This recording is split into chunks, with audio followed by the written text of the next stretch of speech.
মৰমৰ ছাত্ৰ ছাত্ৰীসকল ওয়েলকাম টু দিস ভিডিও। আজিৰ ভিডিওটোত আমি ক্লাছ 10 জেনাৰেল সায়েন্সৰ চেপ্টাৰ 2 এসিড ক্ষাৰক আৰু লৱণ এইটো চেপ্টাৰৰ 45 এমসিকিউ আমি আলোচনা কৰিম। এই পিডিএফ টো পাৰভেজ মুশাৰফ নগাঁৱৰ এজন ষ্টুডেণ্টে পঠাইছে। ইয়াতে মোৰ দেন 500 এমসিকিউ আছে আৰু এইটো সিৰিজত ইতিমধ্যে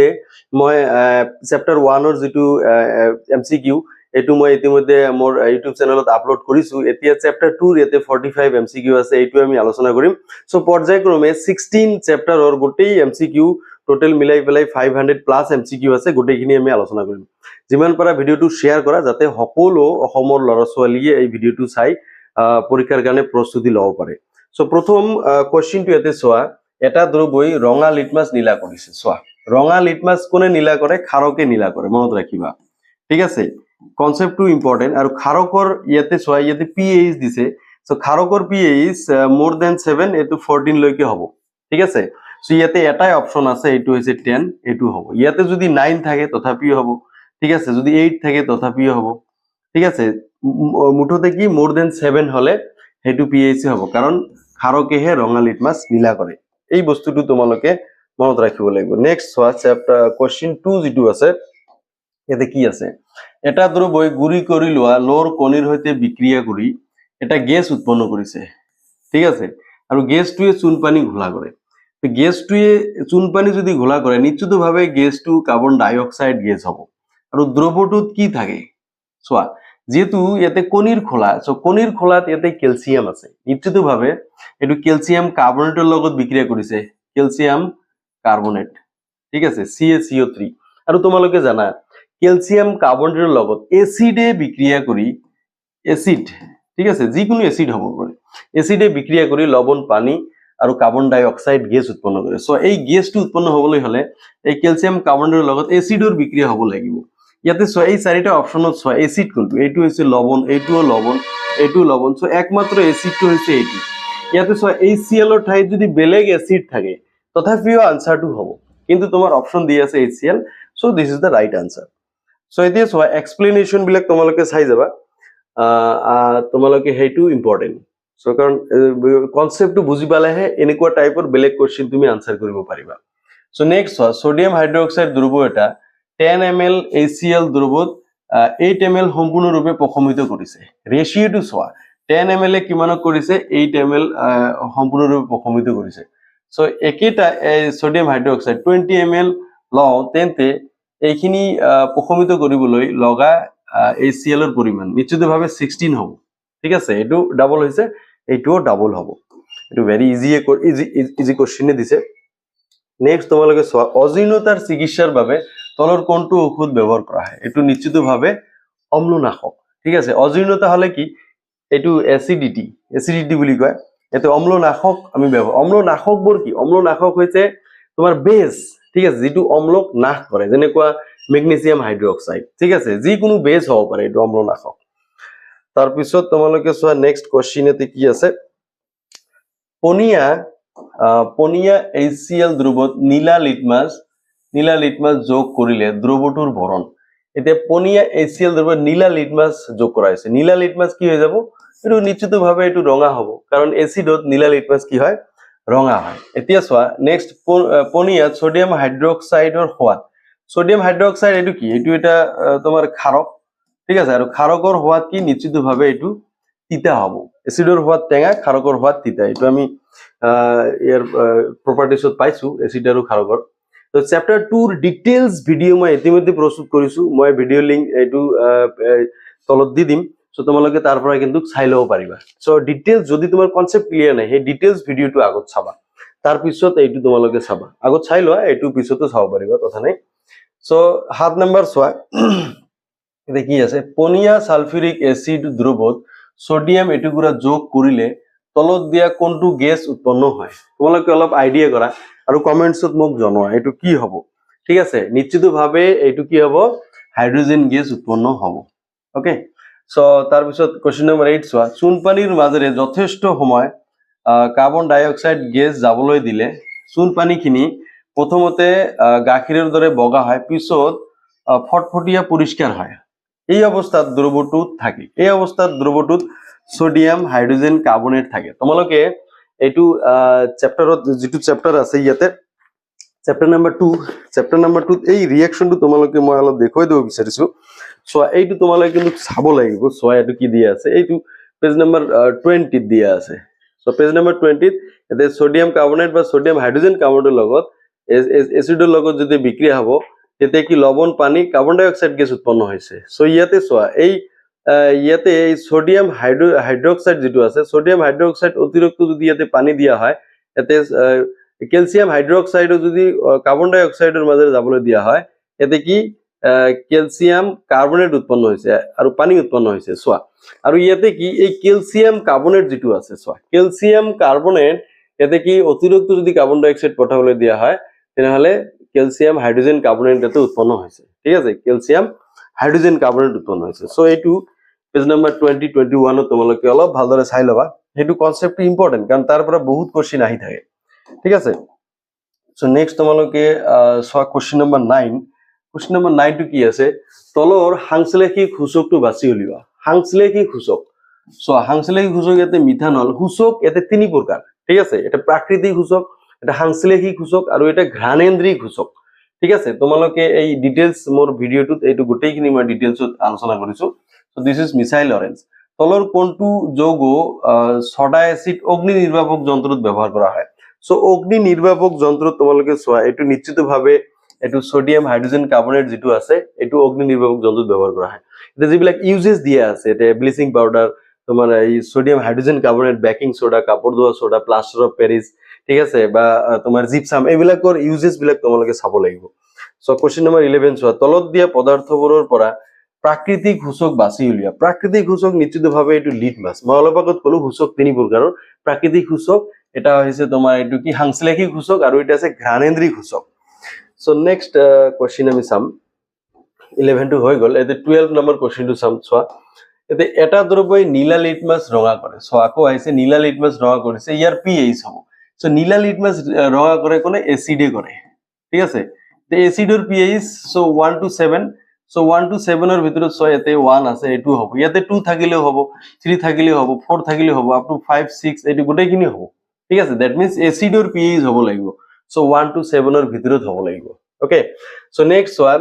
জীৱৰ পদাৰ্থৰ আম্লিক আৰু ক্ষাৰকীয় মাধ্যমত গন্ধৰ পৰিৱৰ্তন হয় হেবোৰক কোৱা হয় সো হেবোৰক ঘ্ৰাণেন্দ্ৰিক সূচক বুলি কোৱা হয় অলপ আগত যেটো মই কলো সো সূচক তিনি প্ৰকাৰ সো গন্ধৰ মাধ্যমত এসিড আৰু ক্ষাৰক চিনাক্তকৰণ কৰা যিবিলাক সূচক এইবিলাক হৈছে ঘ্ৰাণেন্দ্ৰিক সূচক সো নেক্সট তোমালোকে চাব পাৰা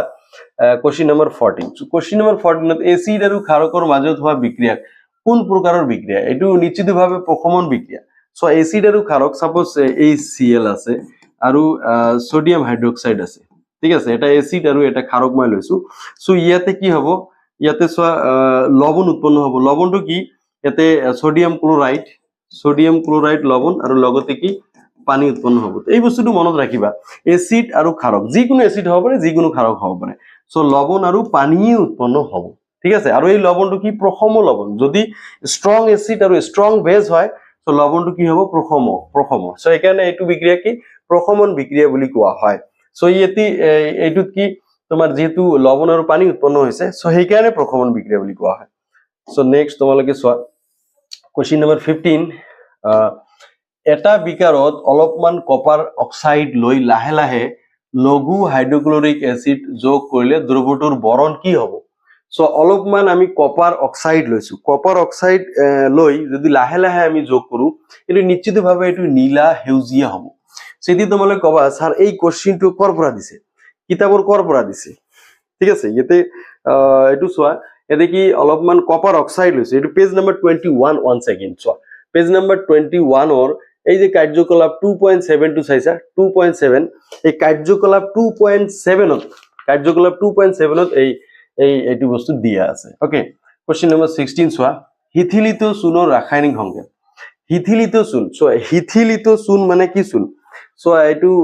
ক্যালসিয়াম হাইড্রোক্সাইড যেটো এইটো হিথিলিত চূন বুলি কোৱা হয় তোমালোকে এইটো জানাই প্ৰথম চেপ্টাৰতো আছে দ্বিতীয় চেপ্টাৰতো আছে তাই জীৱৰ ক্ষাৰক পানীত দ্ৰৱিত হয় হেবোৰক কি ক্ষাৰ বুলি কোৱা হয় ক্ষাৰ বা এলকালি ঠিক আছে এইটো direct question knowledge base question দিছে সো নেক্সট তোমালোকে সোয়া কোশ্চেন নাম্বার 18 আমি চাব লাগিব এতে কি আছে এসিড বা ক্ষাৰক পানীৰ হৈতে মিহলালে প্ৰতি একক আয়তনত হাইড্ৰোনিয়াম বা হাইড্ৰোক্সাইডৰ গাঢ়তা হ্ৰাস পোৱা প্ৰক্ৰিয়াক লঘুকৰণ যেহেতু হ্ৰাস পাইছে লঘুকৰণ যদি বৃদ্ধি হয় এটু গাঢ়তা যেতিয়া বৃদ্ধি হয় এটু তোমাৰ গাঢ়ীকৰণ হ'ব ঠিক আছে দিস ইজ লঘুকৰণ তো তাৰ পিছত কোৱেশ্চন নম্বৰ এটু কি 19 তো মুখৰ ভিতৰত pH ৰ মান কিমান হলে দন্তক্ষয় হয় তো 5.5 তকৈ কম যদি হয় তেনেহলে দন্তক্ষয় হয় মনত ৰাখিবা 5.5 তকৈ যদি কম less than 5.5 হ'ব লাগিব কোৱেশ্চন নম্বৰ 20 সোয়া এটা মৃদু ক্ষাৰকৰ উদাহৰণ হল সো মৃদু ক্ষাৰকৰ উদাহৰণ তোমালোকে অলপ মনত পেলোৱা সো সোডিয়াম হাইড্ৰক্সাইড এটু তোমাৰ স্ট্ৰং এসিড সো এটু নহব এটু মৃদু যেহেতু কৈছে এটু ম্যাগনেসিয়াম হাইড্রক্সাইড এই যে লাস্ট অপশন যেটু আছে ঠিক আছে ম্যাগনেসিয়াম দুগ্ধ এইটু হৈছে তোমাৰ কি মৃদু ক্ষাৰক ঠিক আছে পটাসিয়াম হাইড্ৰক্সাইড ক্যালসিয়াম হাইড্ৰক্সাইড এইবিলাক স্ট্ৰং বেস তাৰপিছত কোৱেশ্চন নম্বৰ 21 টু সাম কি আছে ইয়াতে দাঁতৰ এনামেলত তলত কোনটো পদাৰ্থ তৈয়াৰ হয় কোৱা মই 2-3 সেকেন্ড টাইম দিছো তোমালোকে মোক এইটো কমেন্টছত জনোৱা ঠিক আছে নিশ্চিতভাৱে এইটো ক্যালসিয়াম কাৰ্বনেট ওকে এইটো মনত ৰাখিবা তাৰপিছত চোৱা এসিডিক এসিডৰ প্ৰাকৃতিক উৎস হল সো এসিডিক এসিড তো তোমালোকে এটা চাৰ্ট আছে এইটো চাৰ্টটো তোমালোকে মনত ৰাখিব লাগিব এসিডিক এসিডৰ যেটো প্ৰাকৃতিক উৎস এইটো হৈছে ভিনেগাৰ তোমালোকে মই চাৰ্টটো মই দেখুৱাই দিছো এইটো চাৰ্টৰ পৰা ইয়াতে আৰু কেইটামান কোৱেশ্চন আছে সো কোৱেশ্চন এইটো চাৰ্টটো গত গল তোমালোকৰ পেজ নাম্বাৰ 28 সো 28 ত এই চাৰ্টটো দিয়া আছে ওকে এই চাৰ্টটো ভেৰি ইম্পৰ্টেন্ট এই চাৰ্টৰ পৰা তোমালোকে এটা কোৱেশ্চন তোমালোকে পাবা তাৰ পিছত তোমালোকে ছয়টো চাৰ্টৰ পৰা ভালে কেইটামান কোৱেশ্চন দিছে তোমালোকে এটো চাই থাকিবা কোৱেশ্চন নম্বৰ 23 টাৰ্টাৰিক এসিডৰ প্ৰাকৃতিক উৎস সো টাৰ্টাৰিক এসিডৰ প্ৰাকৃতিক উৎস নিশ্চিতভাৱে এটু কি তেতেলি এটু চাৰ্টত তোমালোকে যদি উলিয়াই লৈছা এতিয়া পাৰিবা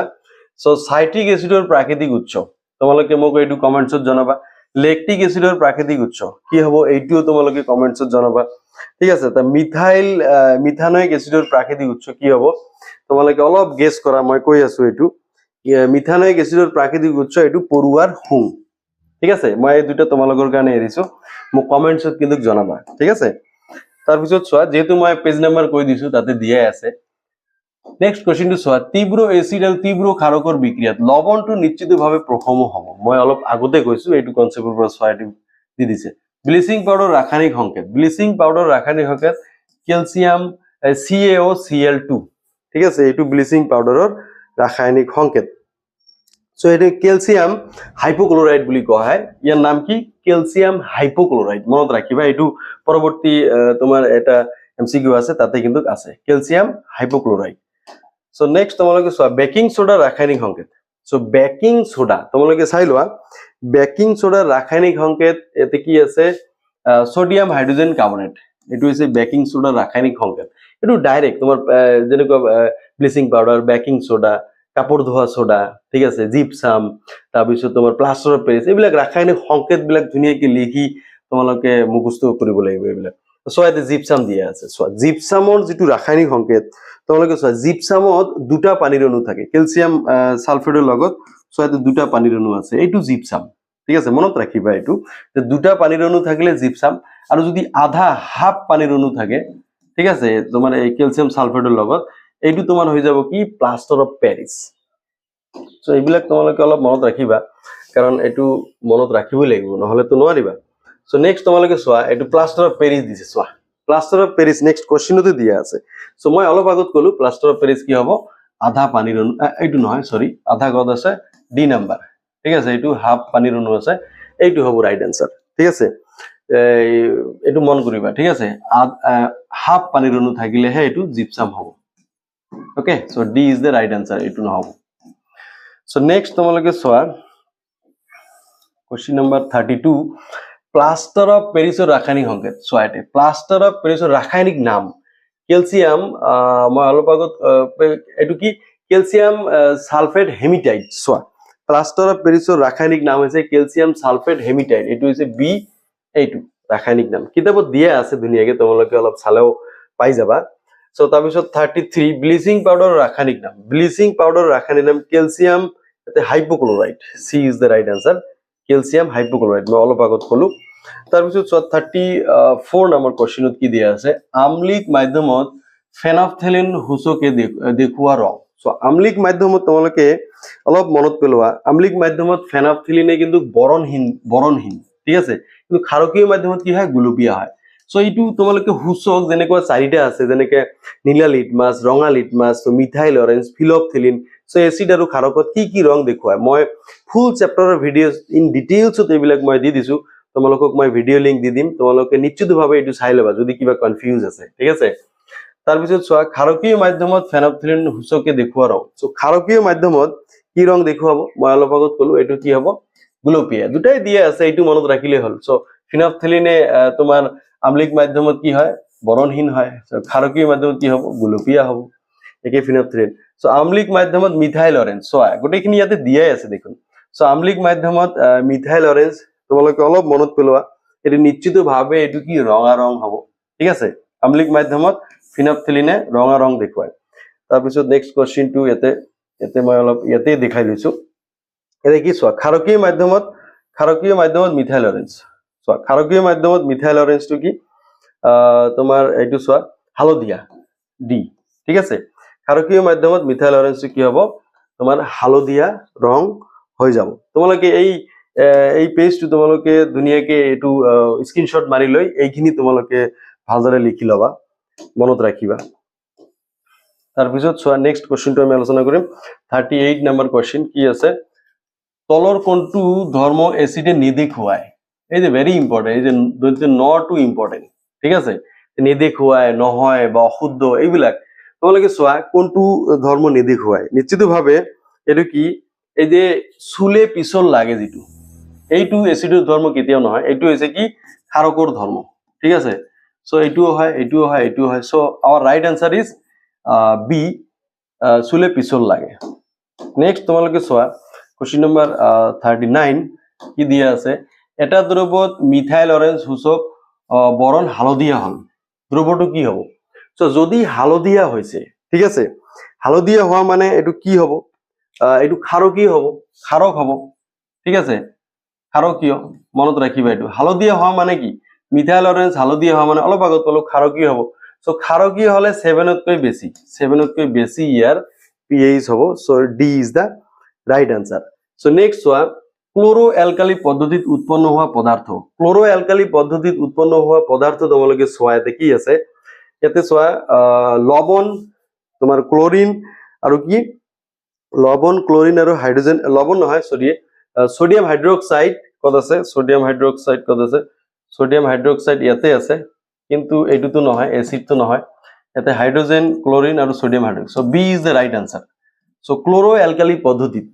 চোৱা সোডিয়াম ক্লোৰাইডৰ লগত পানীৰ যেটো বিক্ৰিয়া হয় কি উৎপন্ন হয় সোডিয়াম হাইড্ৰক্সাইড আৰু কি ক্লোৰিন আৰু হাইড্ৰোজেন গেছ উৎপন্ন হয় এটো ক্লোৰো অ্যালকালি পদ্ধতি so B is the right answer here এইটো কিতাপত চাবা কিন্তু ভালকে এটো মই দেখুৱাই দিছো এইটো কিন্তু তোমালোকৰ ইয়াৰ পৰা কিছুমান কোশ্চেন হোৱাৰ ম্যাক্সিমাম চান্সেস আছে পেজ নাম্বাৰ এতে 30 চোৱাই যে ওপৰত এতে এই বিক্ৰিয়াটো এতে দিয়া আছে ঠিক আছে সো প্ৰতিটো লাইন তোমালোকে ভালদৰে চাব লাগিব কাৰণ 100% যদি তুমি পাব খোজা ডিটেইলস কনসেপ্টটো ক্লিয়াৰ লাগিব সো জলযুক্ত কপাৰ সালফেটৰ সংকেত তোমালোকে চোৱা জলযুক্ত কপাৰ সালফেটৰ যেটো সংকেত এটো পেজ নাম্বাৰ 32 দিয়া আছে তোমাৰ কপাৰ সালফেটৰ লগত 5টা পানীৰ অণু থাকিব কিতাপত তোমালোকে পেজ নাম্বাৰ 32 অলপ তোমালোকে চাই লবা এটা 42 কোশ্চেন নাম্বাৰ চোৱা স্ফটিক আবদ্ধ যেটো জল এটো তোমাৰ কি লৱণ এটাৰ সংকেত এককত থকা নিৰ্দিষ্ট সংখ্যক পানীৰ অণু so A is the right answer direct এটুয়ে দিয়া আছে ওকে সো নেক্সট তোমালোকে চোৱা 43 নাম্বাৰ যেটো কোশ্চেন তলৰ কোনটো পদাৰ্থৰ সৈতে ক্লোৰিনে বিক্ৰিয়া কৰি ব্লিচিং পাউডাৰ উৎপন্ন কৰে এটো হৈছে ক্যালসিয়াম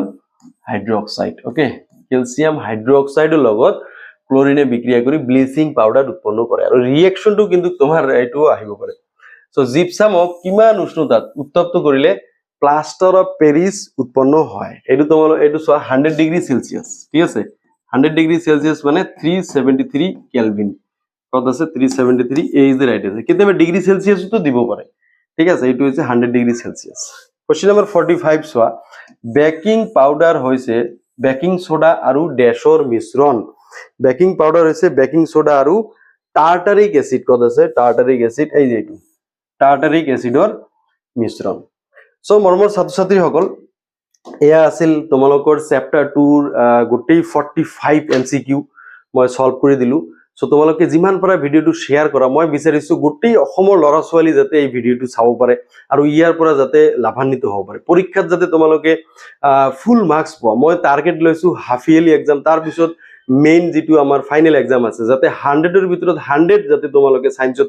পোৱা তাৰ কাৰণে মই এই প্ৰচেষ্টা হাতত লৈছো পৰ্যায়ক্ৰমে মই গোটেই চেপ্টাৰৰ এমসিকিউ বিলাক সলভ কৰিম তাৰ পিছত যদি কিবা তোমালোকৰ ডাউটস আছে কিবা যদি প্ৰবলেম আছে তোমালোকে মোৰ WhatsApp নাম্বাৰ লৈ লোৱা এই WhatsApp নম্বৰত তোমালোকে মোক পঠাই দিবা মই ইউটিউবত ভিডিও বনাই তোমালোকক দি থাকিম নাম্বাৰটো হৈছে